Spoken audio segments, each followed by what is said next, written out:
90% of this game is half mental. It's a famous Yogi Berra quote, and, we usually think of that for baseball or tennis. Sure, for sports. But if you're a sales leader, if you're an executive staring down revenue targets, that percentage applies maybe even more brutally to your pipeline. Oh, absolutely. Yeah. Sales is fundamentally a mental game. It's not just a technical one. It really is. And we see it all the time. Companies will invest millions in, CRM tools, fancy product training, great compensation plans, but they still hit a wall. A wall on consistency. Exactly. And why? Because we focus so much on the mechanics, the perfect demo, the slickest deck, that we forget something really basic. Which is? That great products and services, they just don't sell themselves if the person delivering the message is mentally unprepared. Okay, let's unpack this. We are taking a deep dive into this whole concept of sales mindset, intense focus, and the mental prep that really separates the top performers. The consistent closers. The consistent closers, right, from everyone else. Our mission today is to quickly distill the actionable intelligence you need to install as a routine for your teams. We're drawing this from the insights gathered by the sales experts. And just to be clear, we're not trying to teach people how to cold call better. No. We're showing you how to take the skills your team already has and, transform them into measurable, repeatable results. It's all about intention. It's about focus. So it's a leverage point. It's the leverage point that turns competence into genuine, palpable confidence, the kind of thing a buyer feels the moment an interaction begins. So let's identify the root cause here. Hmm. When you look at, thousands of pitches from all these different industries, what is the one fundamental mistake that derails a salesperson? It's a profound lack of direction. A lack of direction. Yeah, and it shows up as just conversational clutter. The sources we looked at highlight this perfectly. They say too many salespeople simply, and I'm quoting here, talk endlessly hoping the buyer will interrupt and say, I'll take it. I can just picture that painful pitch right now. It's meandering. There's no anchor point.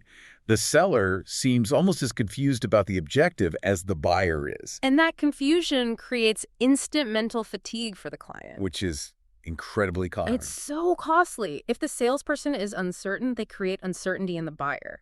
And this is where we need to introduce a really critical analogy. Okay. Selling isn't random. It's a target sport. A target sport, like golf or darts. Exactly. Or riding a motorcycle.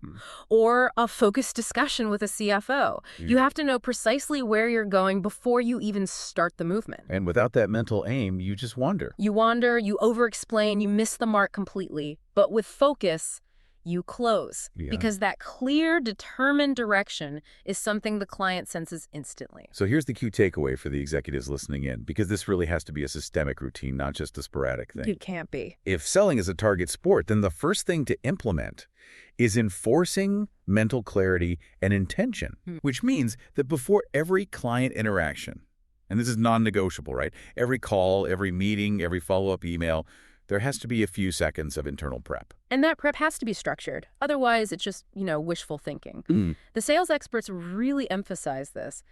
That moment before an interaction should be used to answer two absolutely essential questions. Two questions. Two questions that sharpen intention and drive every single action.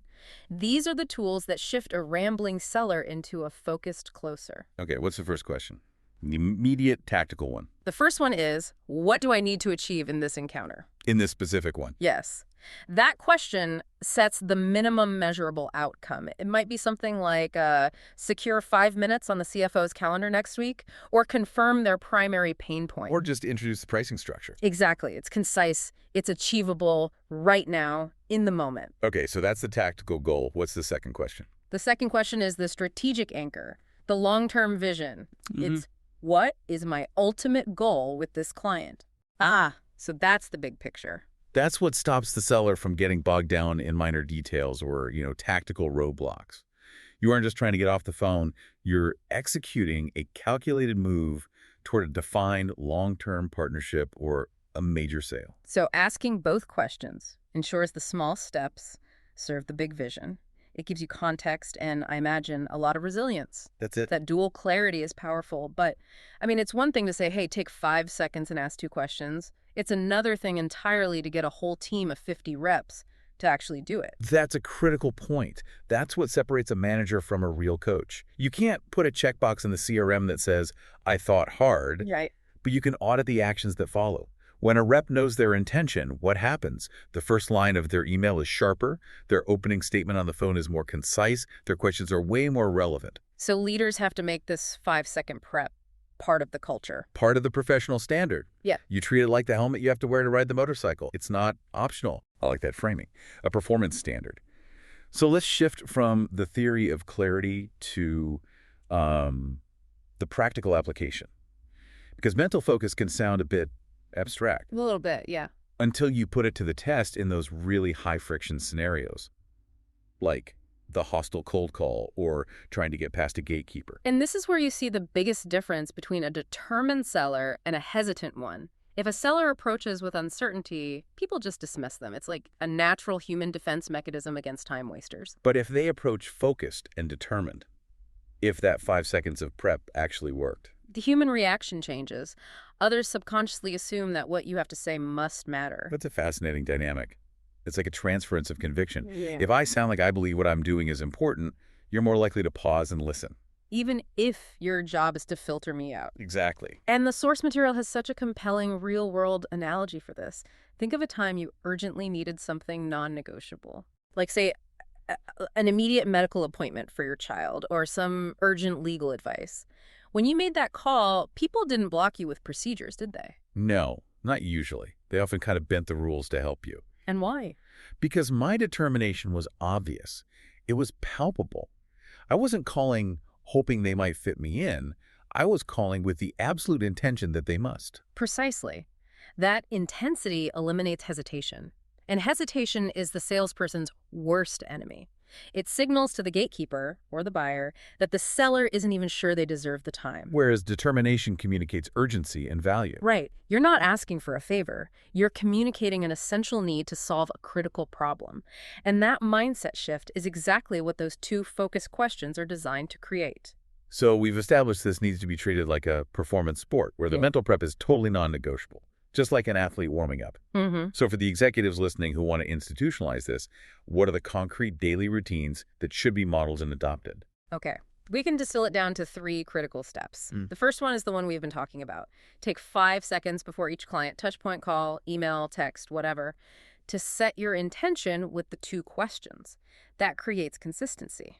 5 seconds. It's such a minimal investment for a huge return on focus. And I can see how leaders could model this, even just by stating their intention before internal meetings. Absolutely. The second crucial step is visualization, especially before any big engagement, a major presentation, a contract negotiation. Okay, let's expand on that. Because if we're pitching this to a savvy audience, visualization can sound a little fluffy. It's not just seeing a handshake at the end, is it? No, it's much more detailed. It's about rehearsing the difficult parts. It means you visualize how you handle the first big objection the client is going to throw at you. So you see it coming. You see it coming, and you visualize your calm, concise response. You visualize the buyer nodding in agreement at your pivot point. You visualize walking out of that meeting having secured the next step. It mentally pre-wires your brain for success. That makes perfect sense. By rehearsing the objection handling, you eliminate that mental freeze that so often derails a pitch. Exactly. Surprise becomes execution. This mental rehearsal reinforces the determination we were talking about. It moves the conversation from, I hope I succeed, to, I've already succeeded in my mind, now I'm just executing the plan. Which increases your perceived authority. Because you're operating from a place of prepared certainty. Okay, so that's 2 steps. What's the third actionable step? The third step brings us back to that strategic view. You have to always remind yourself of your bigger goal with the client, not just the immediate transaction. And that should be reinforced in team meetings. Constantly. It stops you from making short-sighted concessions, it stops you from getting bogged down in minor disagreements, and it keeps your pitch aligned with the long-term goal of driving sales success. You know, when you look at high-performing teams, this kind of preparation is so often the hidden element. The top sellers aren't necessarily 10 times smarter. Not at all. They're just 10 times more focused and mentally prepared before every single interaction. That 90% mental rule means that tiny, consistent shifts in focus create massive compounding improvements. It's the difference between a golfer who steps up to the tee thinking, I hope I don't slice this, versus the one who visualizes the perfect arc, the wind, the exact landing spot. The skill might be similar, but the intention is wildly different. And the result almost always follows the focused intention.